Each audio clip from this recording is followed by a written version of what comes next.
Salut à toi! Aujourd'hui, je t'emmène du côté de l'astre Apocisme, la planète des marionnettes. T'inquiète pas, c'est pas un spectacle de guignol.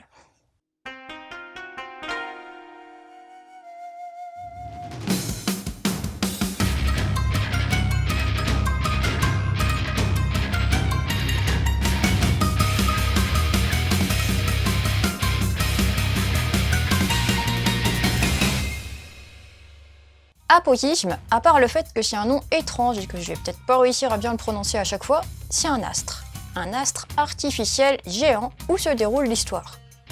Ao, Biko et Esro, trois habitants de la poutrelle à la macle blanche, ouais là y a pas d'autre nom, ils sont à la recherche de provisions quand ils voient une étrange fille qui est poursuivie par les soldats de l'Empire Ravidor. Ils viennent à son secours, mais ne savent pas dans quoi ils viennent de se lancer. La jeune fille, Titania, leur confie un code et des projectiles qui ne doivent pas tomber dans les mains de l'Empire. Du coup, ils se retrouvent rapidement en situation critique.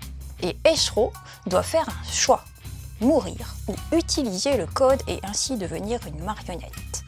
Qu'est-ce qu'une marionnette, tu vas me demander? À part le fait que les marionnettes ont des pouvoirs, notamment de transformation, et une armure super classe, on va laisser la question en suspens. Et pourquoi Titania avait ces choses qui peuvent détruire le monde si elles tombent dans de mauvaises mains avec elle? Bref, bienvenue sur Apocisme.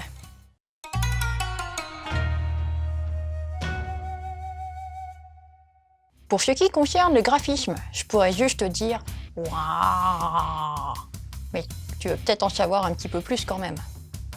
Nie Tsutomu est un créateur d'univers de science-fiction et son trait est loin des standards grand public. Son style a évolué depuis ses débuts. Ici, son style est plus clair, dans les deux sens. Tant au niveau du dessin, où c'est blanc et gris, tu y verras très peu de noir, à part pour des cheveux par exemple. Et les personnages sont plus expressifs que dans un titre comme Blame. C'est très épuré, attention, ça reste quand même détaillé mais avec un côté un peu vaporeux. Il te crée des bâtiments incroyables. Son découpage alterne entre plein de pages et cases assez rectilignes. Plus clair, aussi au niveau de l'histoire, où ses persos parlent beaucoup plus que dans ses premiers mangas. Et donc, tu t'immerges quand même mieux dans son univers, car tu as beaucoup plus de clés en main pour le comprendre.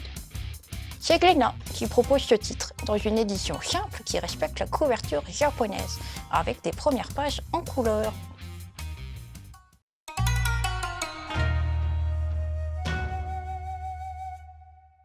Nie Tsutomu, avant de devenir mangaka, a fait des études pour devenir architecte. Il n'a pas trouvé sa place dans ce milieu. Mais son imagination architecturale est bien ancrée dans ses différents mangas. Si son nom ne te dit rien, peut-être que les titres de ses mangas vont te parler. Blame, Noise, Abara, Biomega, Night of Sidonia. Bref, sa première publication date d'une vingtaine d'années.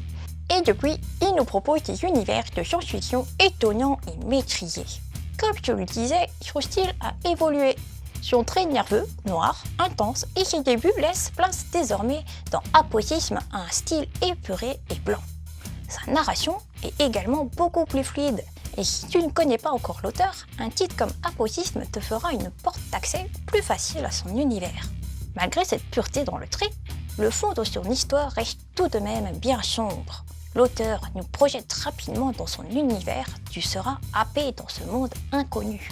Le côté contemplatif et le côté un peu crayonné, qui laisse quelques flous dans les décors, apportent un côté énigmatique au monde. L'auteur dévoile au compte-gouttes les infos essentielles. C'est suffisamment dosé pour te maintenir en haleine tout au long du volume. Et ce premier tome confirme l'habilité de Nie Tsutomu à créer des univers de science-fiction imaginatifs. Quelques conseils. Si tu l'as pas déjà lu, va lire Blame, du même auteur, où Kili, un cyborg, erre dans une cité gigantesque pour trouver du NetGen, un programme ayant échappé à la contamination. Ensuite, Blame and So On, un artbook fraîchement sorti en France pour te plonger dans l'univers de l'auteur. Et pour finir, Fire Punch de Fujimoto Tatsuki. Dans un monde de science-fiction enneigé, des humains ont des pouvoirs de régénération. Voilà, c'était Flo, enfin presque. J'espère que cette chronique t'aura donné envie d'aller voir ce qui se passe sur apogisme. Sur ce, je te laisse et continue de suivre la voie du manga.